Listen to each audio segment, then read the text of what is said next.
Hey man, we live. Okay, cool. Oh, you That's ready? what's up. That's what's up. Hey, everybody, we want to welcome you guys back to the King and I Life podcast. Welcome back. Once Welcome back. again, we want to thank everybody for tuning in. Those of you who haven't joined the room yet, I'm gonna shoot that out to you anyway. But I am Son So Lex, and this is my co-host. So touch it a poet in this joint. Yes, sir. And once again, we want to remind everybody you can find us on Facebook. You can find us on YouTube. You can also find us on what's the word I'm Instagram. looking for? Thank you. Instagram. Instagram. And we got some material coming to you guys on Patreon. So please stay tuned for that. And with that being said, we have a very special guest in the house with us today. We have Mr. Carkey Mims, who is also known by the name of Slugfest Racing. You know This what? gentleman, I'm gonna fight you. what's that? What I miss? You don't know what you missed? What I miss? The email, man. The email. Thank you. My bad. Everybody can reach out and hit us up on kingandi369 at gmail.com. Again, that is KINGANDEYE at 369 at gmail.com. I don't know why we keep on I tripping don't know and why stumbling either. over that. I don't know why either. It's I, simple. I think today it's our guest. It's our guest that got us like that. Nah, tablet. Come on, tablet. Well, once My again, new friend, tablet. That's my new name, boy. we have Mr. Carkey Mims. Again, this gentleman promotes track prep. I mean, anything dealing with racing, especially drag racing. This is the man to talk to, Mr. Slugfest Racing himself. So we want to thank you for coming on to our show, sir. And it's a pleasure. No other way, brothers. For Good sure. job, guys. So, Mr. Mims, can you tell us who is Carkey Mims? Who Carkey Mims is just that. Just a dude from the woods that didn't have anything else to do but go fast. You know, when you pole, you could just have to make the best of everything. You know, running in the bushes, who the fastest running in the bushes, who the fastest to fall down the road, down the hill. That's what made me, just competition and competitiveness. For sure. I hear that. So, again, I know that you're very close to your parents. Like I'm close to my parents. I know that you and your father are very tight. I know that you were very close with your mother before she passed away, and RIP to the Queen. Oh yeah. So, with that being said, can you tell us what lessons and trials and tribulations they helped you through while you were growing up? To try to be an honorable man and just try to be a good person in general. The same rules we basically teach our kids nowadays, just to basically do what you say, mean what you say, and be a grown man when it's time to be a grown man and learn how to deal with people. Right. So, everything they taught me, I tried to take it and work hard. Now, they want you to work hard now. You got to go get it with them.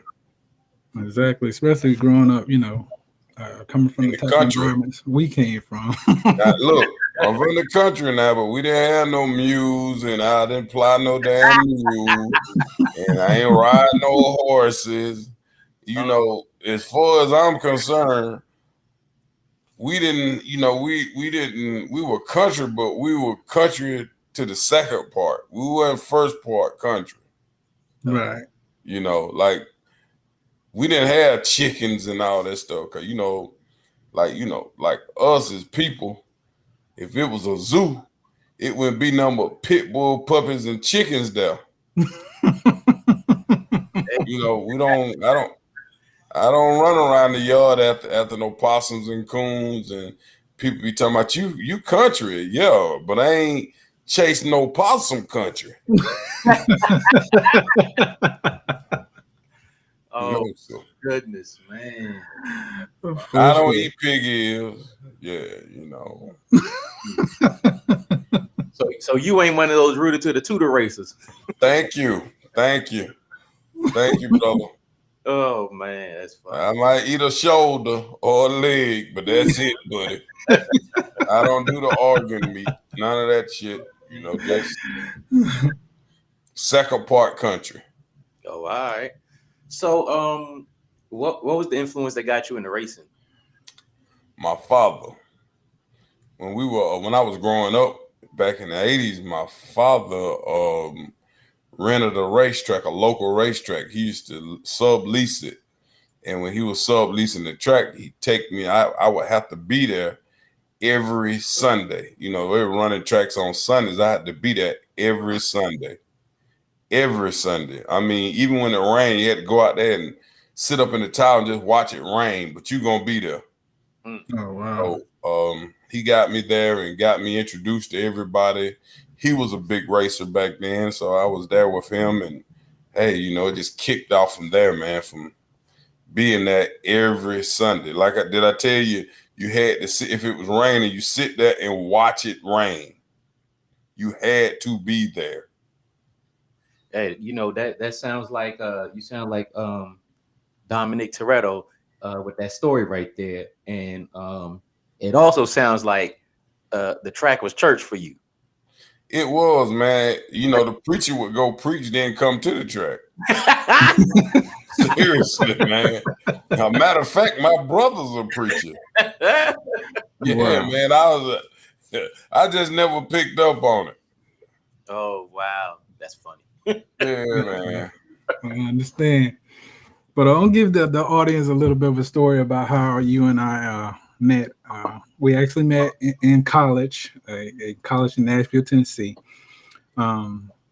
Me and another friend of ours, Don McBride, we were very tight homies. And him and Carkey knew each other, but me and Carkey did not know each other at the time. But anyway, being on campus and shit, I would hear Carkey raised this person, Carkey raised that person, Carkey did this, Carkey did that. And I'm like, who the hell is this damn Carkey? I keep hearing about him everywhere I go. Not knowing I see him all the time without actually seeing him, because I would see his car, which was a Ford Escort GT. And I remember the car because the paint job was so spectacular. I mean, it really was a dope paint job. But anyway, one day I was chilling up in our dorm room, and Don was like, hey, man, me and Carkey and the boys going out tonight. You want to ride with us? I'm like, hell yeah. You talking about going out? So anyway, me and you, Don, and like, what was it, like 10, 15 other damn people. We went out. Yeah, we went out, and we went to like 3 or 4 damn different clubs. But anyway, no, I like the party. Yeah, we had a great freaking time, and this man and I have been brothers ever since. I can truly say he's one of the few people that I know who's always kept it real with me from day one. Oh yeah. So wait a minute. I got to back up a minute, because you've been saying his name 2 different ways. You say first you were saying Carkey, now you're saying Carkey. How is it pronounced, and where did you get your name from? All right. First of all, matter how, excuse me for saying it like this, matter how I'm on your ass, if we racing, it's gonna be Carkey. But if you just in conversation with me, it's Carkey. Okay. Okay. It just matter, man. That's why they got exclamation points. Right. Yeah. Oh man. Yeah. But the thing about it though is, when we were going to school, man, I can literally say this man held a whole freaking campus hostage. Yeah, Because that Mustang. yeah, when he had that Mustang, when he left one weekend with the GT, came back with the GT. Yep. Well, he came back with a Mustang GT. Wow. And We was anyway, racing from Missouri all the way to Mississippi then, boy. yeah, man. I mean, every time you turn around, somebody was Every Saturday. let's race. It was like everybody in the whole campus was into damn racing. And the one that everybody was either wanted to race or scared to race was this man right here.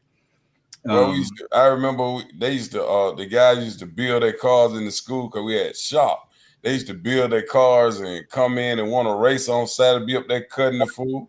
Everybody would call me because I'd be off campus then. They called me and I'd pull up in there, and boy, it'd be 300 people headed to the streets that night. Wow. I made a pretty good little side change on that. Oh yeah, bro. We used to do something back then, boy. Those were great times. But anyway, just giving our audience or our listeners a little bit of background on our relationship. I know that you just recently threw a race event. In reference to your last event, how many different roles do you have to play? How many different hats do you have to wear at the same time? To be honest with you, events, it's tough, man. It's real tough. It's a lot. You got to be a promoter. You got to be your own marketing agent. You got to be your own prepper. You got to be your own racer. You got to be your own mechanic. You got to be able to deal with the people. You got to do your own public relations. You got to do your own everything, man. It's tough. You got to take money. You got to. It's tough, man. It's tough. I have respect for anyone who wants to do promotions and hold events. Is nothing but respect. And there's a lot of good promoters in our areas. And, black and white, some good ones, and they do a great job. But it's a lot of work, man. When I say a lot of work, it's a lot. Yeah, I can just imagine. Stressful days. I bet.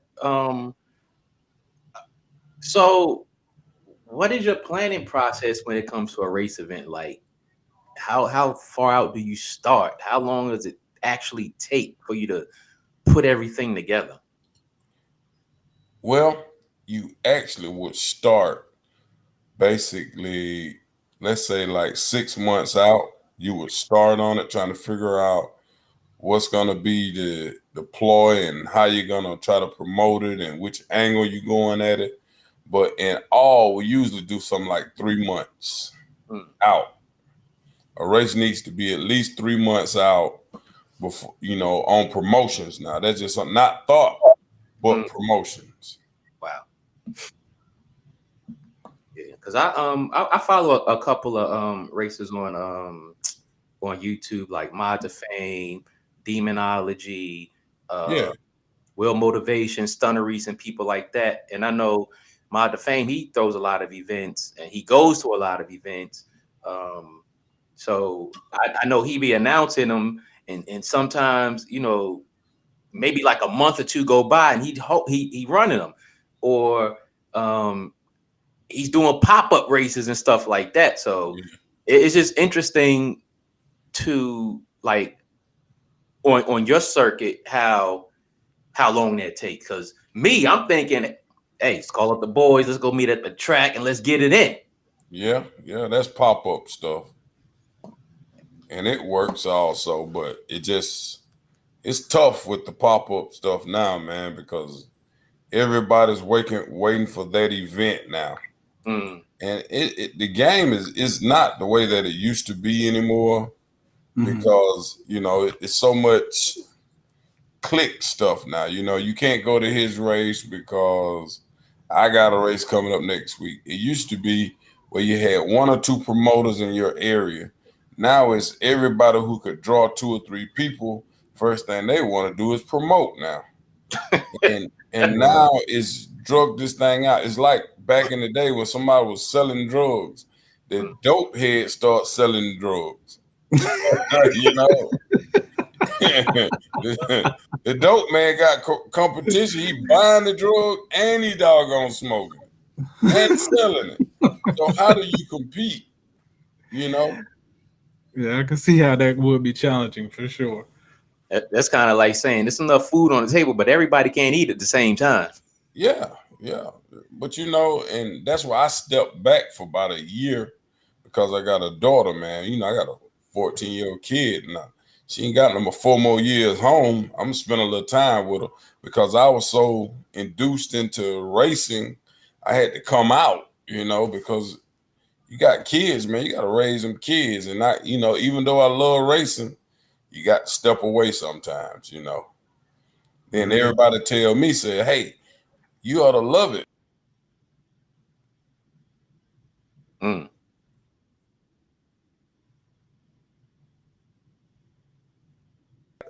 Tablet. That's like if you know, excuse me for saying I know this is a kid show. I like that. If she would let me come in and just tear that shit up and we go, I would be so happy. Right. But when I gotta sit there and wait on her to get hers, that's work. Hell, I'm ready to go, tablet. Right. So now, what I was enjoying is just turned into damn work, tablet. Man. I hear you. Hey, do I make sense? You make it. Hey, by the way, everybody, he gave me a new nickname. My nickname is Tablet. But being that you've been racing so long, has your daughter ever shown any interest in it, or is she like, that ain't for me? She shows some interest, man. You know, she really has no choice because she's around it in so many different ways. But far as her getting 100% involved, no, nah. But she knows a lot. She had got into one time. She wanted to take pictures of it, and she knows the strategy now. She knows the layout of everything. Now she does that. She has the layout, but she knows the business side of it, and that's what I try to teach her: the business side of it. Oh yeah. Because it is a business. It's not just I got a car, room. You bad. Hey man, to be competitive nowadays into what we're doing, man, it's tough. It's tough, man, because it's a lot of competition. It's a lot of money. There's a lot of guys that just got there educated in this thing. When you sleep, they out there trying to figure out how to kick your butt, you know? Yeah. Definitely. So, about your team, how many people are typically on your team, and how are tasks delegated in regards to making sure everything is completed and up to your standards? Well, when we have the car, man, it's a team of like 4 or 5 of us. We got a tuner. You got me and Maurice are the ones that basically look over the car to make sure everything. He drives, Maurice drives, I crew chief, I line up. We got another guy named Redbeard. He basically helps out with the engine, and then we have Clint basically keep everybody from around the car, because you know they start getting all around the car and get everything all messed up and touching stuff, and you don't know it. Everything is critical. When you get these 200 mile an hour, these called capabilities of 200 miles an hour, you can't have everybody around it. You know, you have to kind of rope that thing off a little bit. It can get dangerous. Yeah. So when you set up an event, how many people do you have on that team? Believe it or not, man, about 3. What? That's it? Me, a heavy workload on just 3 people, especially when you got other stuff going on in life. me, my wife, and the owner of the track. Oh wow. Wow. That's impressive. And you look at those some long nights, man. I hadn't been back to work since the race was Saturday. I ain't been back to work yet because I'm still tired. Wow. I'll bet. Recovery time for sure. Yeah, man, it's tough. Wow. Then I fail.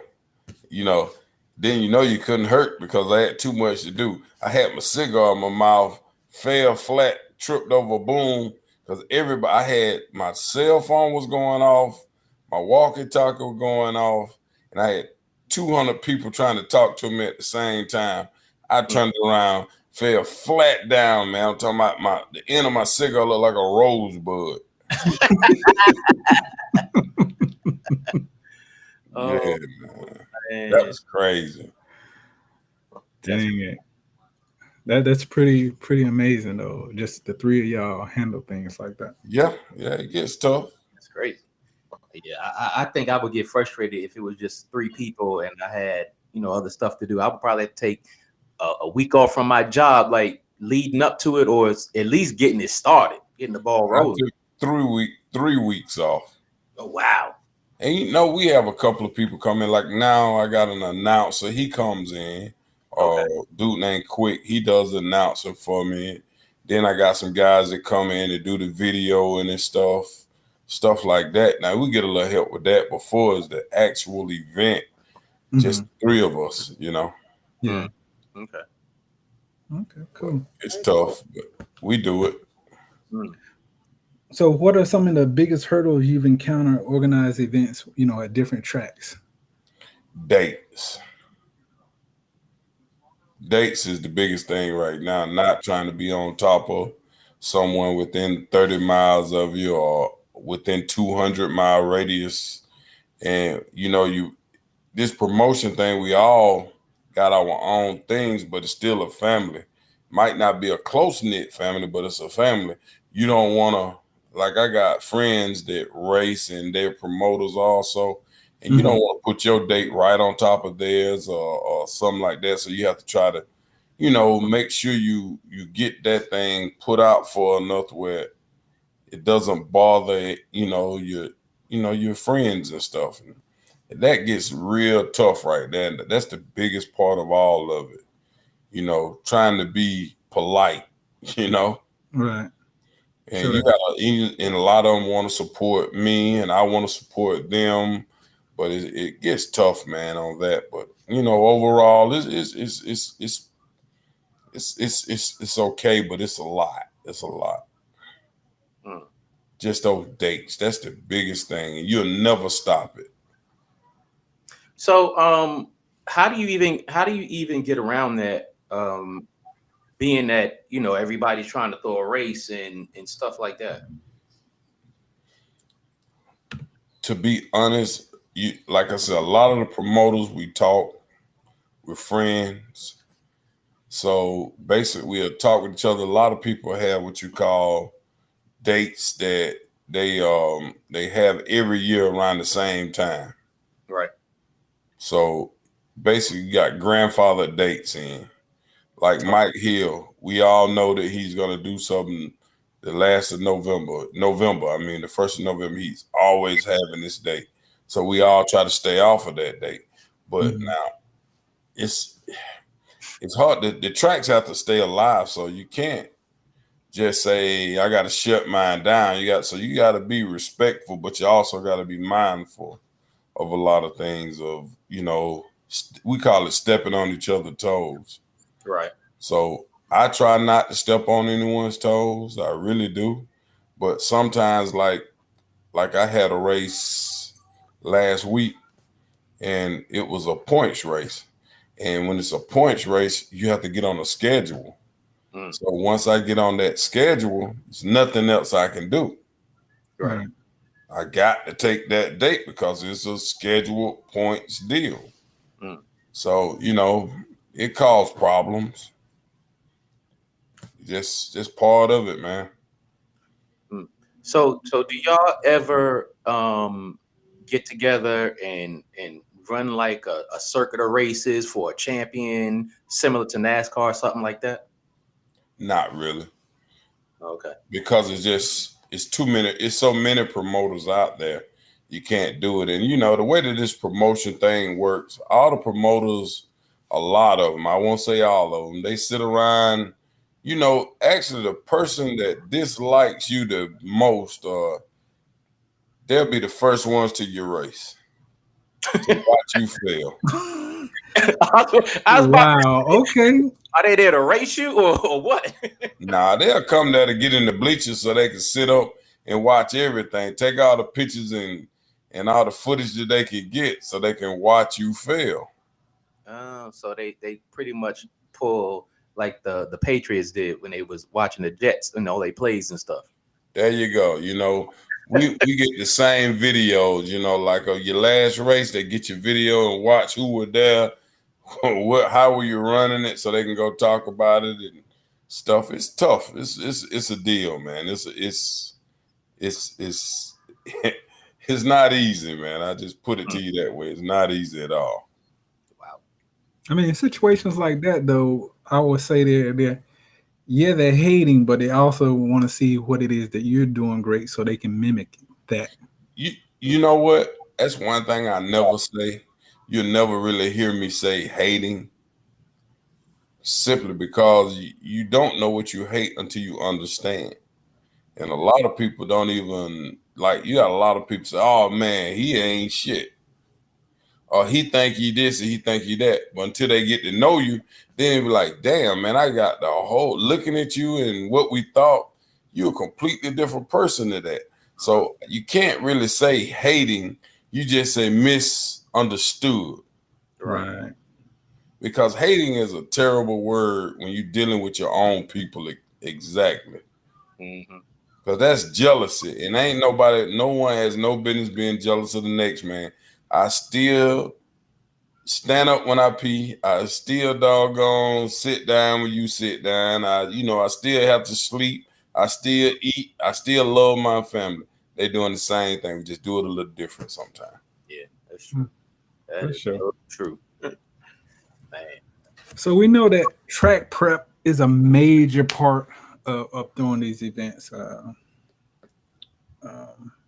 We know that making sure the track is clean, making sure that the sticky icky, as they say, is down there. When someone car breaks and there's fluids on the track, making sure you stop the track and clean it off properly. Mm-hmm. For you, what is the biggest part about securing that? Like when you're actually maybe not throwing an event, but you're the one who's doing the track prep. The biggest thing is the weekend racers. The guys that travel in to do this racing that I mostly prep for. I mostly prep for bigger events. And the people that travel in, they kind of look at what they have and look their cars over because they don't want to travel that far and have basically stupid stuff happen to their car. So they look them over. Well, these weekend racers, they just, hey Tom, put the tires on. Let's go. Oh, wow. And when they do that, they go to the track, dump the damn trans brake, and dump all their shit right there in the middle of the track. And you got to clean it up. And this right here happens like so many times in the run of a night, man. And you just get so tired of cleaning up, man. But the weekend guys are the ones that really, really keep the track messed up. Because, it's basically what they do Saturday. They take it home, leave it in the trailer or on the back of the trailer, and they don't bring it out until it's time to go crank it up, make sure it's still cranked, put gas in it, and they back in the track the next week. They don't check nothing. Wow. So how long does it typically take to clean up one of those tracks? I mean, I've seen several YouTube videos where they drag race, roll race, and this, that, and the other. And I've seen where people have thrown a rod, tore up the clutch, and just smoked the whole track up. How long does it take to clean up the average minor or maximum breakdown of a car? If they break on the start line, let's say like they dump the differential out the car, they dump the rear end out. It usually take anywhere from 30 to 25 to 45 minutes to clean that up because it's synthetic. 9 times out of 10, it's synthetic. So we have to do what you call straight the track. We got, you know, and it matters what type of equipment you have to work with. Right. They got a lot of equipment. It doesn't take a long time, but if they don't have equipment, it could take up to 2 hours to clean something up like that. Wow. I mean, that's the biggest part about racing when you go to the track. Everybody wants to get their turn when they're in line. Everybody wants to see that continuous flow of cars going down the track. But, you know, things do break. Things do go wrong. So that track prep is a major part of, you know, making sure everything stay held together, as they say. Yeah, that's the glue. That's the glue. For sure. So walk us through finding the ideal cars or motorcycles for specific events, because I know that a lot of times not every car is right for every event, and not every motorcycle is right for specific events that you're trying to throw. It's just like anything else. You have to check your crowd out. Some areas have more motorcycles. Some areas have more cars. Some areas have a lot of small tire cars. Some areas have big tire cars. You have to be able to read your crowd. That's just it, period. If you go out, you read your crowd and see what you got, that's what you throw your event for. You don't do, you know, and you have to figure out what the people in that area likes. Like some of them might just like bracket racing. Well, you better bring bracket racing. You start doing no time racing, they don't like it. That's what I'm mostly into, no time racing. And that's when the clocks are off. Well, a lot of the guys I go to, like I go up in like Knoxville sometimes, those guys like the clocks on, you know, and they'll damn you to death if you leave the clocks off. Some bitch. Man, I hear that. Where you from, boy? You know, man, some of the best people I ever met in my life, you know. Uh-huh. Wow. Boy, cut them clocks on, boy. And, you know, hey, let me tell you this, what happened to me one time. I was up in Knoxville one time, throwing a race. Man, I'm telling you, it's over 3,000 people here, right? Yeah. And, you know, you could count the black people there on your hands and toes out of 3,000. Oh, wow. So I was announcing this race. I wasn't prepping. I was throwing the race, hosting the race, and I was announcing. And I was calling the car's name, and they come up. This one car comes up, the name wrote all over the front of it. I wasn't thinking, and I was calling out everybody's name, and they were coming up, announcing, and dude had a sign on the front of his car called White Trash. I'm the only black in this damn place. I look up, I said, oh, the white car. Hey, man. Now, that right there was one of the moments right there, man, and everybody fell out. And I just went on top and said, now, y'all people really make me feel like black lives do matter. Yeah, man.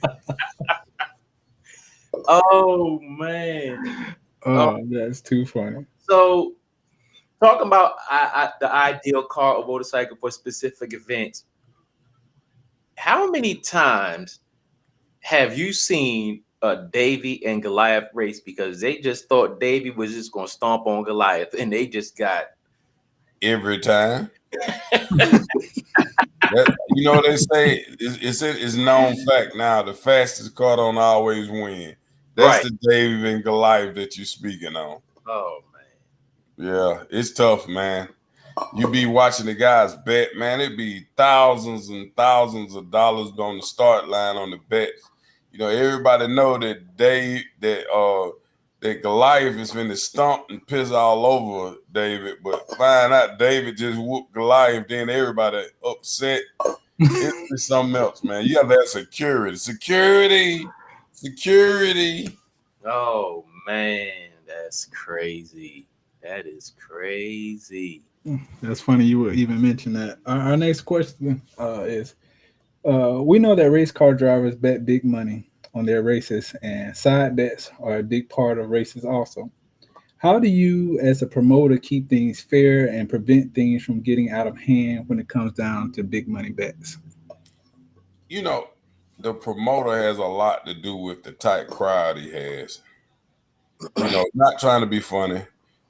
The crowd follows the promoter. If you got people with a little business about themselves, if you got a promoter with business about himself, well, the people that follow him have business about themselves. If you got promoters that are rowdy and don't give a shit, well, the people that follow him gonna be rowdy and don't give a shit.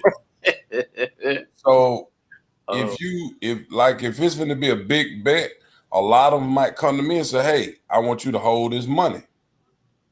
And what I do, I tell them, okay, I take a person from his count. I said, "Give me your representative for your count." And I tell the other one, "Give me a representative for your count." I said, "Nah, here the money. Count this money." I give him the money to count for that one to count the money for the other one, vice versa. Right. So I tell them, "Nah, put your hands in my pocket and follow me everywhere I go." So when the light drops, when they win, I'm standing there looking at both of them. We're gonna agree. All right, he won, and I hand that man the money. That's the easiest way to do it. But I never okay, yeah, I hold the money, then I walk off somebody. No, we don't do that. Right. Has anybody ever gotten like seriously in their feelings because they lost a bet? Hell yeah, all the time. That happens quite a bit. Hell, I done got in my feelings. Oh man! But one thing I don't do, if I'm hosting an event, I don't bet. Is that a conflict of interest? Huh? Is that a conflict of interest? To me, it is. I know too much, and I try not to bet. Period. I don't really get into a lot of the betting and stuff anymore because I know a lot of these calls. I got a great idea that a lot of these people talk to me. They tell me stuff, and I don't feel like it's right for me to go out here, bet on this race, and I know enough about both cars. So the best thing for me to do is sit my fat ass down and let them do what they do. For sure. I mean, the thing about betting is, especially on the street, one thing that we were always, accustomed to doing is just be straight up when it comes down to that money. And I'll give you guys a short story about a childhood friend of mine that grew up with me and my cousins. They had a street event going on. I think the amount was like $20,000-$30,000 on the street now. And anyway, our associate didn't quite have all the money that he was supposed to have. He was short like a couple thousand. A couple thousand? What? Yeah. Oh no. From the specific amount of money. So in his mind, he thought, I got this. I'm going to win this race. So no one will ever know that I was short. So they raced. He lost. And the outcome was not very good for him. What he did was he figured, well, I'll just walk up to him, the guy that I lost to, throw him the money. So by the time they're done picking up the money and counting the money, I'm gone. So what he did not know is a lot of us, that get down on the street like that, real street racers and real dudes, they're not going to settle for that. That's major disrespect. Right. So this gentleman lost his life. What? He lost his life because he did that in such a disrespectful way. And even when they counted the money and found out that he was short, he already lost his life. These people who race, us in the race world, we know how serious that shit is. So I'm saying that to say, when it comes down to betting people, man, you better be straight up with that money. A lot of people, have a lot going on. They put a lot into these cars. They take this street racing. It's just like fucking air to them. It's just that serious. So I'm saying that to encourage you when it comes down to money. If you feel you want to bet some serious money, you better be straight up about that shit. Hey, you know, they say don't never bet no more than you can afford to lose, you know. That's the truest thing. I street race, but one thing about it, before I leave, when I was street racing, we had somebody hold the money, they count their money, they hold their money. When we come through there, pay them, because I don't even stop. When I finish racing, I keep rolling. We're going to stop somewhere else, because when the cops come, we're going to be somewhere else parked. Right, yeah. You know what I'm saying? So Yeah. you see whatchamacallit to get the money, or you go get the money from whatchamacallit. That's just the way that we always done it. Yeah. Definitely. But being straight up in the streets, man, you'll gain a reputation for who's full of shit and who's real about their business. Well, that goes back to what you asked me, what my parents taught me. You got to be a straight up dude, you know. For sure.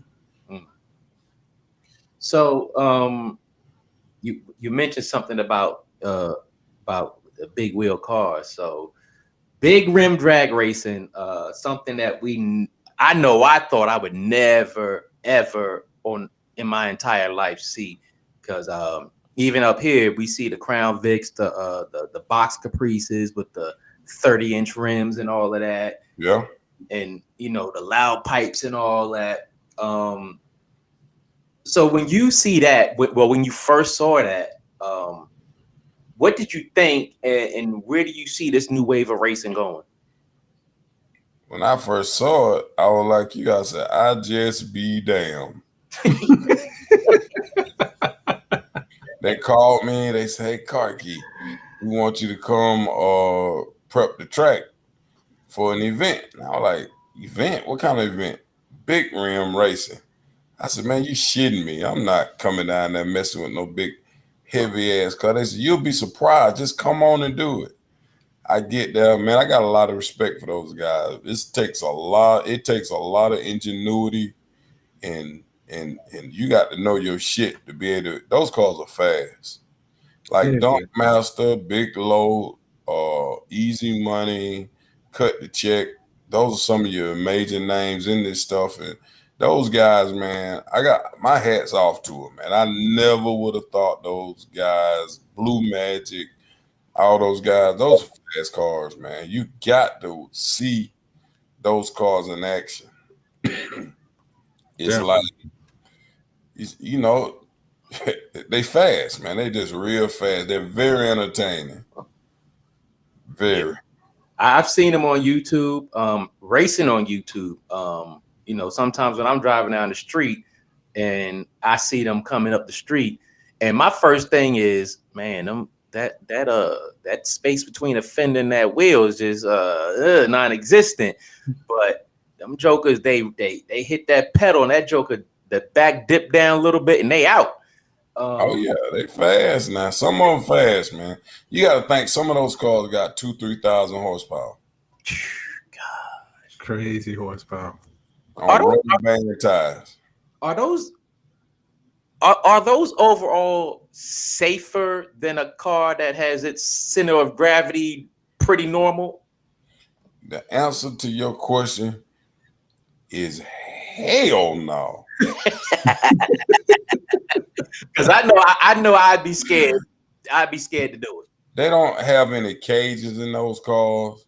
Those cars have the same engines we run in our race cars. They got big bore turbos, nitrous. They got racing motors in those things. They got 500, 600, 700 or better inch engines in those cars. You know, it's crazy, man. There's a lot of money in there. You're looking at $250,000 in some of those cars, man. What? I couldn't do it. I'm just not going to do it. I know that Dunk Master, he's trying to actually change the rules when it pertains to, you know, big rim racing. You know, he's actually working with I think it's NHRA or something like that. But he's trying to organize things in a way where he can make it safer for, you know, these big rim racers. So I definitely take my hat off to him for trying to progress the actual They sport coming of up big with what you rim. call a pro mod dunk now. Hmm. And I got an event this weekend with Dunk Master and Silver Dollar. Y'all come out this weekend, Silver Dollar, check out Dunk Master, cut the check and all the boys. And they give a good show, man. It's crazy. It'll be tens of thousands of people there. And Hope boys, they ride, man. They ride. They Heck, fast. They fast, no doubt. That's Hats off to them. for sure. There are so many different classes in the drag racing world: top fuel, funny cars, pro stock, top alcohol, motorcycles, etc. How do you usually like to organize these different kinds of racing styles and drivers? Well, I don't met all that's over my head right there. I don't deal with that NHRA stuff that much. Mhm. I'm what they call a bush racer, bush track racer. You know, we have no time. We do our own classes. We don't get into that. You know, only thing we got NHRA is insurance. That's it.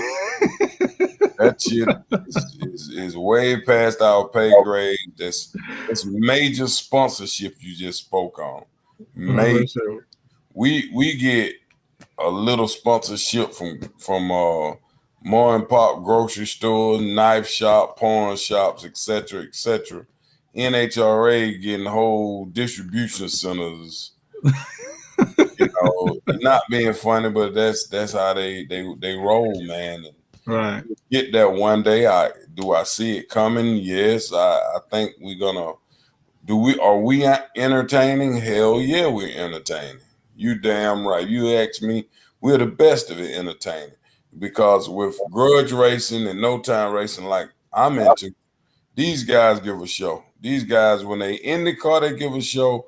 When they get out the car, they showing their asses and they entertaining. And that's what it is. A sport. It's supposed to be entertaining. And they do a damn good job. You know, NHRA, you're going to hear them go down the track. The only thing you're going to hear is a commentator. Every now and then you might see them punch each other, but that's about it. But we ain't got time for that. And the only reason they're punching each other here, they need some excitement. Oh man.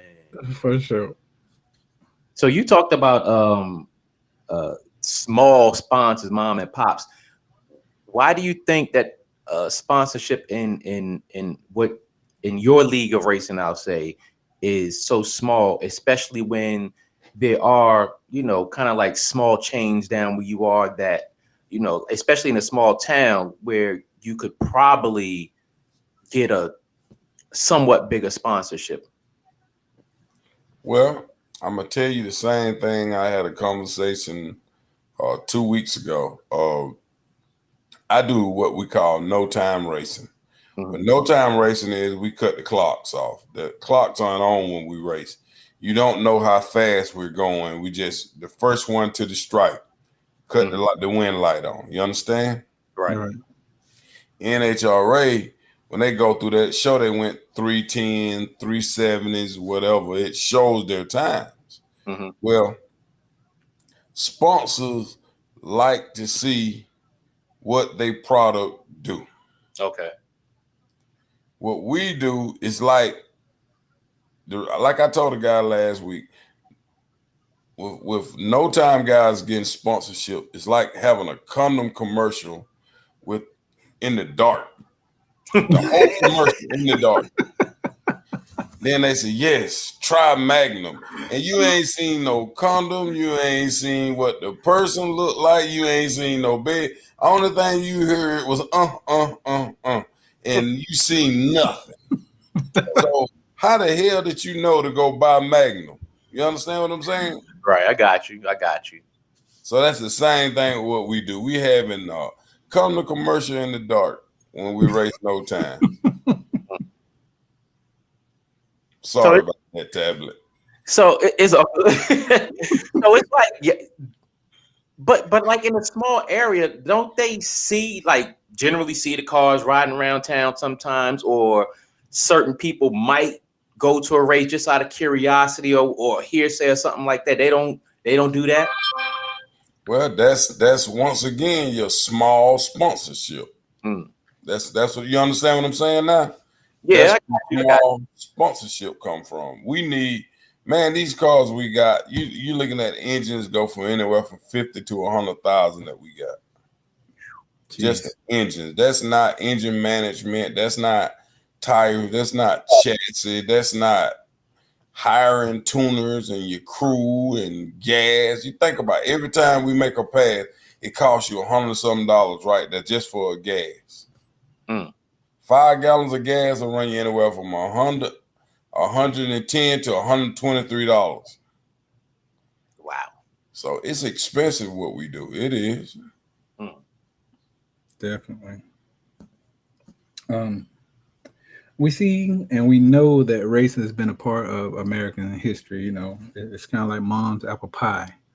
What are your feelings about it as far as like doing it safely? You know, racing on the street, because we know it's not going away. We've grown up, you know, doing it. We see the younger generation doing it, but as far as like people actually doing it in a safe capacity, just what's your opinion on that? You know, it's like I used to street race. I grew out of it. But it's just about like back in the 70s when we used to listen to Juicy Fruit, the Barcades, and all this stuff, and the guys were rapping. And you know, like Ice-T. We were listening to that stuff. We were like, man, who the hell gonna listen to that shit? But I found out it's an ass for every seat. Oh man. You understand what I'm saying? It's an ass for every seat. Right. So this is the ass for every seat. Even though I don't condone street racing anymore because you hurt somebody's family, that could be my family, could be your family. And I don't like to see racers get hurt because that's my family. I don't care if I don't even know you, but if you're a racer, you're my family. Right. So I believe in at the racetrack because it's a controlled environment. And with it being a controlled environment, you got ambulance if you need. I've got friends, man, that's went out here. I begged one of them, man, look, put a cage in that car if you're going to street race. And I told him, I said, and what happened was they were all racing, and he was going to go and test the car before they got ready to make a pass. Well, the guy that actually owned the car had been drinking, maybe a good bit, maybe a lot, maybe a hell of a lot. Well, anyway, he was out there stopped, getting ready to launch the car to go racing, and the guy was coming down the street to go see the car. But, you know, he was in front of him, so when he was hauling ass to go see him, well, he ran into the boy. Wow. In the car. And the cage went through his head. Woo! Went through the back of his head. And to this day, he's paralyzed. He's, you know, he paralyzed. And after that happened, then I had another friend that he went through the woods, broke him up real bad, broke his back and everything. So I'm out of that. I said, nah. And my dad told me, you better not get your fat ass out there in that car in them streets no more. So it's over with for me. Wow. All right. Crazy. But do I say they're the dumbest mother that ever shit between two pants legs? No. Because if I had the chance, I probably the thrill of it. You know, it's a thrill, man. It's a thrill, and those guys believe in it and they love it. And I'm not gonna knock a man for doing something that he loves. So, you know, I don't think what I try to say, what I'm doing is better than what they doing to some people. But back to what I said, it's an ass for every seat. I'll say for me, man, again, growing up in this environment, as a young man, did it who knows how many times, you know. Older now, I would definitely go to the track if you know I got back into it like that. as far as my opinion on people actually racing on the street, I can't tell you what to do, but I would advise you to go to the track. I will say this though: if you are gonna race on the streets, um, make sure you can see every damn thing way ahead of you.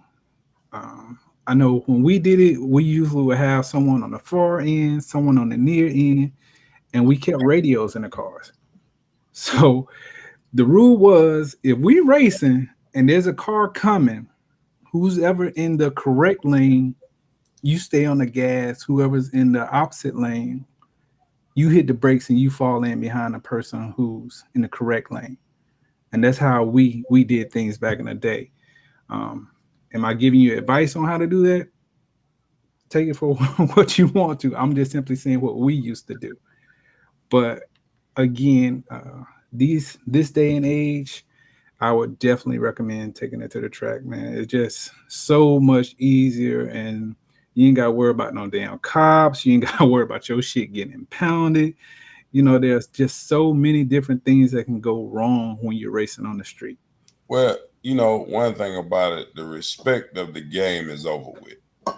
Mm. Not just in racing, but into young people in general, older people in general. No one has respect for the next person. So it's like this, like what you said about the money earlier. If we out there street racing, you meet a car, if you lift, you lose. A lot of these people can't afford to lose. But me personally, if I'm meeting a car, it is what it is. I'm jamming brakes. I'm trying to get the hell out the way because that person got a family. I got a family. I want to go home and see them. And I'm going to have enough respect for the person in the other lane that I'm going to make sure that they can go home and eat too. If you still want your money, if it hurting you that bad, here you go. Because I'm not going to race you for no more than what I can afford to lose. Right. So take this shit. Now, am I messing with you anymore? No. That's how it is. Will I re-race you? Yes. So Definitely. I mean, again, like you said, at the end of the day, everybody's trying to go home, man. yeah. Money is money, true enough, but they always making money. I promise you that you can walk out in the street, work for it, or find it on the ground, man. Money is money. That it can't buy back another life. It can't buy back a father or daughter or sister or whatever the case may be. Just money is money. That shit come and go, bro. Yeah. So we know more and more these days, people are becoming bigger adrenaline junkies. So when it comes to the audience, the crowds of spectators that are at these races, and they want to be right there, like, if a car is spitting flames, they right there getting up. They turn their jeans into shorts. Is there a better way, or what ways have you found as far as handling the crowd, keeping them safe distance from the cars, even on the line, or just in case the cars swerve and flip off the track or something like that? Man, what? Now that's a good question. Man, first of all, let me say this. When you getting 2,000-3,000 people in one place, you can have all the cops you want there, but they can't do anything with 2,000 and 3,000 people when they all start swarming in. It's out of the question. So what I started doing was I put drum barrels all the way around, and I put chains on the end of one barrel. So when the car comes through, the car drives over the chain. I mean, you pull the chain, let the car go through there, then I let the cop pull the chain back tight. Okay. Wow. And see, I basically barrel around the cars. So when the chain is there, you can't go any further than that chain, and without the cops being right there. So it gives the driver some space, and it keeps the crowd back, and it helps by 60%. Is it 100%? No. but by 35, 40%, it's better.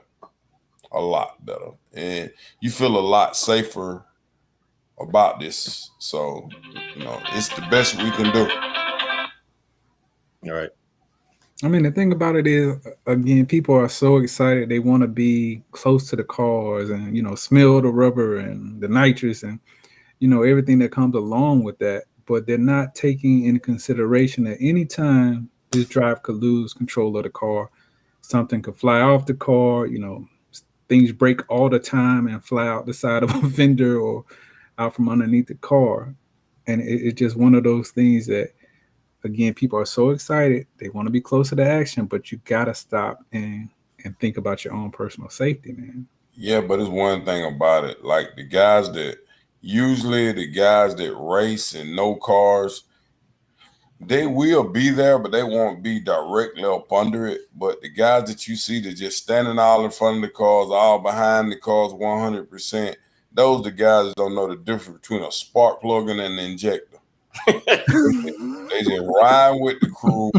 They decided they want to go, oh, that's Johnny. God damn it, I know Johnny shit bad. He got that 3/4 cam, That old shit like that, man. That's the shit that gets you killed. Stupidity get your ass killed. That it will. Wow, man. That's fun. So, as a race promoter, what do you feel are the most challenging part of the game, and what are the most rewarding part of the promotion game?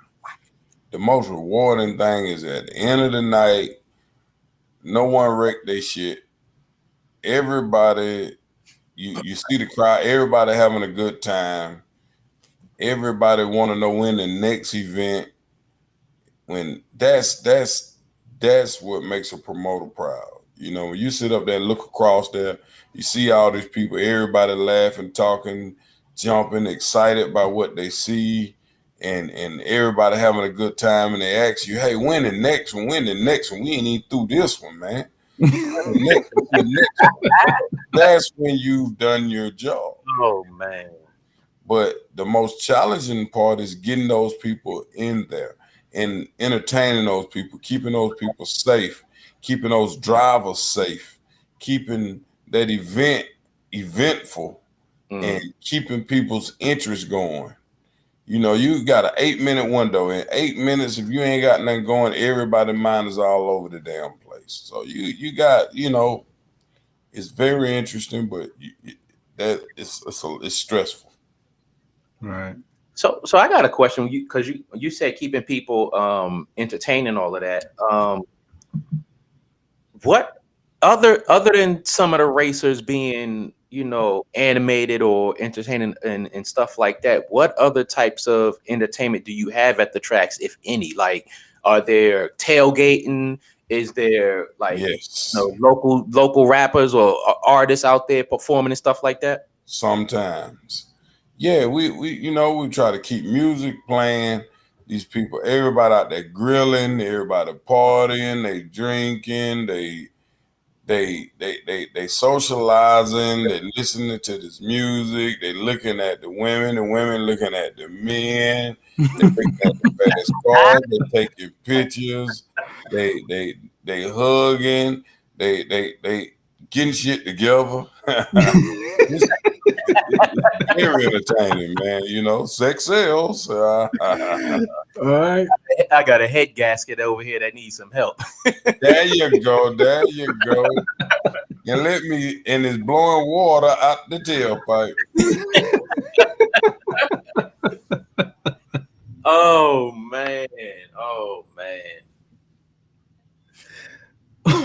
So, how is the majority of your race promoting accomplished, as far as radio, social media, word of mouth, phone calls, etc.? Man, when I first started this shit, we was getting full sheets of paper, flyers, and we were going around putting it in mailboxes, on cars. The way we used to watch New Jack City back in the day. We would really put it. You remember, like on some of the movies, they show the guys that used to rap, and they want to have they want to rap at night somewhere, and everybody used to go pass out the flyers. That's how we all used to do this shit. We didn't have social media. You had to get the word out. So we went to radio, but now everybody is on internet radio. So that knocks the radio out. Television, everybody's gone digital television now. A lot of people don't have cable, they on internet television. So that knocks that out. So now it's just all about the person. You know, social media has taken over and the promoter. You know, people follow that promoter. People follow you on social media, and that's the only way you can do it now. Wow. Because everything is now, as they can say, on the interweb. Yeah, that is definitely true. That's definitely true. How big of a role does your reputation play in keeping customers and keeping old customers, new customers, and forming alliances out there? 98.99. And it's really 100. You know, you got to be the person that do what you say, and people trust you. And once these people trust you, you got to respect that. You know, respect is everything. Right. You know, if you don't have respect, you ain't got nothing in this game that we doing as promoters. People will follow you as they respect you. If people lose your respect, they don't follow you. So as quick as people realize that, we good. It's just like preachers. Promoters are just like preachers. Everybody think the preacher is God. The preacher is not God. The preacher only delivers the word of God. Right. Just like a promoter. Basically, when I'm promoting, I'm not racing. I'm only a racer. I'm not racing, but I'm not a racer. So you respect me for being your promoter. Don't respect me as being a racer today. You understand what I'm saying? Right. Carry yourself as such. You know, you try to make good decisions. You try to tell people things that are right. And it's just the way that it is, man. For sure. Well, we want to thank Mr. Carkey Mims for coming on the King and I Life podcast, man. We really appreciate it. This has been fun, entertaining, and educational all at the same time. Again, you guys can catch us. Come on, tablet. All the major podcast platforms, Facebook, YouTube, and again, we are coming to Patreon. We're just loading up the clip to make sure we got some rounds in there for y'all. Yes, and again, you can reach us at the King and I 369 at gmail.com, KINGANDEYE 369 at gmail.com. We love to hear from you. And again, as always, if you guys want to come on the show or, you know, send us an email, please hit us up. But wait, I got one more question. All right. This is a racist question. All right, so I have a 2015 Hyundai Sonata. I'm sorry. 4-cylinder, 1.6 liter, turbo engine, dual clutch, 7-speed transmission. If I just out of my mind wanted to get 30 or 50 more horsepower out of my car, what would you suggest I do? Go buy you a V8. Hey, hell, go buy your Charger, dog. I'm not doing it. Look, let me tell you. Before I got my car, I had my eyes set on that Charger at that time. And I said, if I get that Charger, I'm going to be in trouble. So I was like, I'm going to go back and get that Sonata. Well, you know, it's like this. Let me put it to you this way. When you want to apply, you use a mule. You don't use a goddamn goat. You use a goat for milk. And that's what you got. Your Sonata is a damn goat. Oh, groceries and milk. Hey, okay. Look here. I get that joke up to 120, so I ain't mad at it. Now I understand, but it's a goat. Go get the milk. Oh man. So I'm anybody, sorry, tablet. Hey, it's all gravy. I love my car.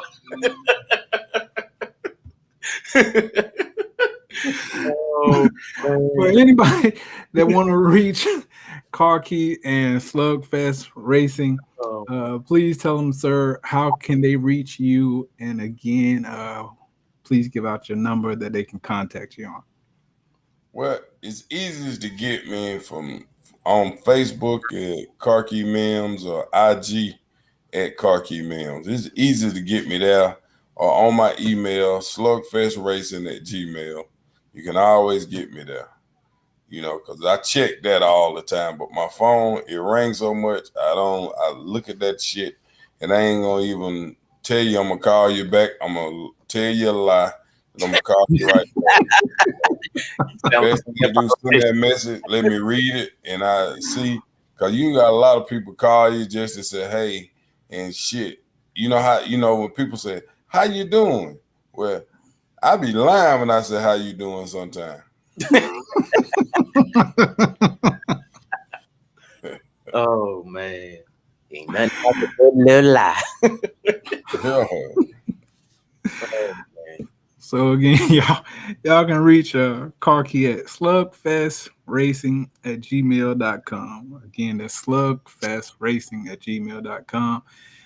You guys make sure you check him out on Facebook. Anytime he's throwing an event or he's hosting an event or he's track prepping, this man definitely knows what he's doing. If he didn't know what he's doing, I promise you he wouldn't be doing this shit. But with that being said, again, tell D I want her to come on and be our guest on our show. I sure will. Tell your pops and your daughter I will definitely be seeing them soon. All right, brother. Y'all, brother, have a good tablet. What's up, man? What's up, man? Keep it cool, baby. Yes, indeed. Yes, indeed. My new name is Tablet, ladies and gentlemen.